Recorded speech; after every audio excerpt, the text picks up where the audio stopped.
Bueno, vamos a meternos de lleno en el órgano probablemente más complejo que conocemos. Pensemos en esa increíble estructura, de apenas 1,5 kilos que tenemos en la cabeza. Es que de ahí sale todo, cada pensamiento, cada emoción, cada recuerdo. Pero ojo, lo más fascinante no es solo lo que es, sino lo que podemos hacer con él. La idea es verlo como algo que podemos, sí, moldear, esculpir activamente. Y para empezar, una pregunta que es fundamental, ¿no? ¿Qué es lo que hace que una persona sea, ella misma? ¿De dónde sale nuestra identidad? ¿Qué nos define?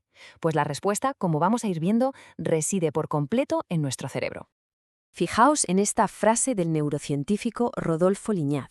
Es radical, pero lo deja meridianamente claro. O sea, no estamos hablando de un riñón ni de un corazón.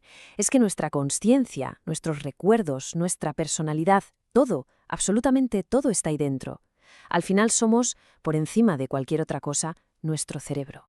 Vale, primera sección, la materia de la identidad.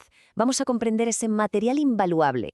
Si el cerebro es nuestra identidad, lo lógico es entender de qué está hecho, ¿no? ¿De qué está hecho ese material tan preciado?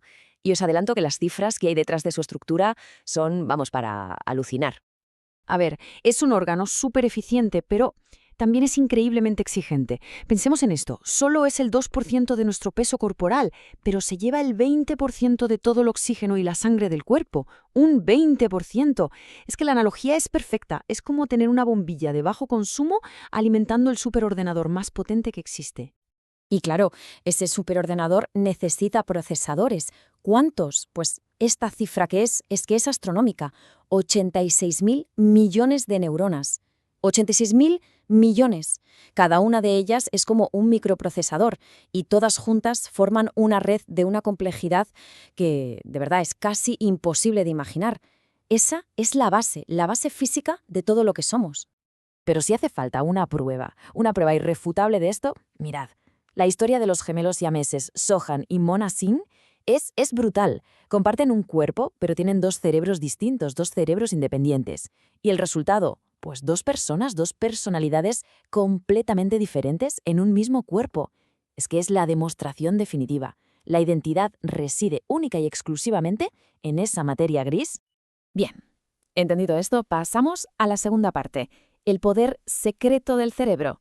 Vamos a descubrir la arcilla moldeable, porque ahora, que ya sabemos qué es, vamos a descubrir su capacidad más, yo diría que revolucionaria. Una idea que ha destrozado por completo los viejos mitos que decían que era una estructura fija, inmutable. Es que durante décadas la idea era esa, ¿no? El mito del cerebro como un hardware estático, que se desarrollaba en la infancia y adolescencia y ya está, lo tenías para siempre. Pero es que la ciencia ha demostrado que es justo lo contrario. La nueva ciencia, la de la neuroplasticidad, nos dice que el cerebro es como arcilla viva, algo que cambia y se adapta durante toda la vida. Nuestros hábitos, nuestras experiencias, lo esculpen, literalmente. Y a ese superpoder, a esa capacidad de cambio, le llamamos neuroplasticidad. Ahora, ojo con esto. Lo realmente interesante, y a la vez un poco inquietante, es que esta adaptabilidad es una espada de doble filo. Por un lado es fantástico, es la base de todo aprendizaje, de todo crecimiento. Pero, por otro, esa misma flexibilidad lo hace vulnerable. Un ejemplo muy claro, el estrés crónico. Pues bien, el estrés crónico también recablea el cerebro, pero para mal. Llega a reducir físicamente el tamaño de áreas que son cruciales para la memoria, como el hipocampo. Y no es una metáfora, ¿eh? El daño es físico, es medible. Venga, tercera parte, el kit de herramientas del escultor. Y vamos a ver cómo construir la reserva cognitiva. Porque claro, si el cerebro es moldeable, la pregunta es obvia, ¿vale? ¿Y cómo lo esculpimos? ¿Cómo lo hacemos? Pues pasamos del qué es la neuroplasticidad al cómo, a las herramientas prácticas que en realidad están al alcance de cualquiera. Y aquí la palabra clave es esta, reserva cognitiva. Pensemos otra vez en la analogía del ordenador, que es perfecta. La reserva cognitiva no es el hardware, no son las neuronas físicas, es más bien el software, la eficiencia de los programas que corren en él. Es la capacidad de la mente de encontrar rutas neuronales alternativas cuando las principales fallan o se dañan. Es en esencia resiliencia mental en estado puro. Entonces, ¿cómo se construye esa reserva? Pues hay que empezar por los cimientos, por lo básico. Y aquí, sin ninguna duda, el rey es el sueño. Priorizar el sueño es fundamental, porque es por la noche cuando se activa el sistema linfático. Esto es como el equipo de limpieza del cerebro. Se dedica a eliminar todas las toxinas y residuos que se han acumulado durante el día, como esas proteínas que, por cierto, se asocian a enfermedades como el Alzheimer. Así que el sueño, junto con mover el cuerpo, comer bien, hidratarse, es que esa es la base sobre la que se esculpe todo lo demás. Y una vez que tenemos esos cimientos, llega el trabajo de detalle, el trabajo fino del escultor. Y esto es, bueno, no dejar de aprender nunca, desafiar al cerebro con un idioma nuevo, un instrumento, lo que sea. Cuidar los vínculos sociales que son cruciales, buscar la calma, momentos en la naturaleza.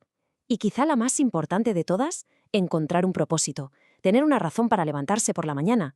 Eso es lo que de verdad crea las conexiones neuronales que nos protegen. Muy bien. Sección 4. Defendiendo nuestra obra maestra. Vamos a ver cómo protegernos frente a las amenazas. Porque claro, esa obra maestra, que cada cual va construyendo a lo largo de su vida, se enfrenta a amenazas. Y es clave entender cómo esa reserva cognitiva que hemos estado construyendo nos defiende de ellas. Y la amenaza más conocida, sin duda, es la enfermedad de Alzheimer. Y aquí hay que ser muy claros. El Alzheimer no es hacerse mayor o un simple despiste. Es una enfermedad progresiva e irreversible que literalmente destruye las conexiones neuronales. Y las proyecciones, bueno, son abrumadoras. Hablamos de 150 millones de personas afectadas en todo el mundo para el año 2050. Claro, ante un panorama así, la pregunta es, ¿podemos hacer algo? ¿Hay alguna forma de resistir? Pues una de las pruebas más potentes que tenemos viene de un estudio fascinante, el llamado estudio de las monjas. Se siguió a casi 700 monjas durante 15 años. Se analizaron sus vidas, sus hábitos y después sus cerebros, una vez fallecidas. Y lo que descubrieron fue alucinante. El hallazgo clave fue este. Las monjas que habían tenido una vida intelectualmente más activa, las que leían más, las que enseñaban, presentaban muchos menos síntomas de demencia en su vida cotidiana. La correlación era clarísima. Pero atención, porque aquí viene lo realmente increíble, lo asombroso. Al analizar sus cerebros, muchos estaban plagados de las placas típicas del Alzheimer. O sea, su hardware, su cerebro físico, estaba dañado. Pero su software, esa altísima reserva cognitiva que habían construido durante toda su vida, era tan potente y eficiente que encontraba rutas alternativas para que la mente funcionara sin problemas. Sus mentes estaban, literalmente, protegidas por esa reserva, a pesar del daño físico. Y todo esto nos lleva a la última parte, la próxima frontera, el futuro del taller del escultor. Porque todo este conocimiento nos está abriendo la puerta al futuro. La ciencia ya no solo observa el cerebro, ahora está empezando a darnos herramientas para interactuar directamente con él, para de alguna forma entrar en el taller del escultor y usar herramientas mucho más potentes. Y aquí es donde la cosa se pone, parece de ciencia ficción, pero ya es una realidad. Hablamos de las interfaces cerebro-ordenador, las BCI. Lo que hacen es crear un canal de comunicación directo entre el pensamiento y la tecnología. Básicamente estamos aprendiendo a hablar con el cerebro en su propio lenguaje, que es el lenguaje eléctrico de las neuronas. La promesa que esto supone es inmensa. Es devolverle el movimiento a personas con parálisis, que puedan controlar un brazo robótico solo con el pensamiento. Es devolver la comunicación a quienes la han perdido. Pero claro, el peligro, la neuroética. Una tecnología tan potente nos obliga a plantearnos preguntas muy, muy serias. ¿Qué pasa con la privacidad mental? ¿Quién podría tener acceso a nuestros pensamientos? ¿Y nuestra autonomía? ¿Podrían manipularse nuestras decisiones? Son debates que ya están sobre la mesa. Y mientras navegamos por todos estos dilemas éticos, que son súper complejos, es crucial recordar algo. Un principio fundamental que mucho antes de las interfaces cerebro-ordenador ya nos dejó el padre de la neurociencia moderna, Santiago Ramón y Cajal. Su frase lo resume todo. Todo hombre puede ser, si se lo propone, escultor de su propio cerebro. La idea es esa, no somos espectadores pasivos. Tenemos el poder de moldear el órgano que nos define.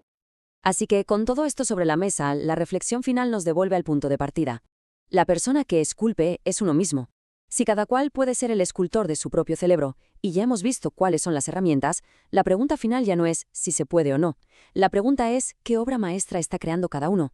¿Qué obra maestra se está esculpiendo con las pequeñas decisiones de cada día?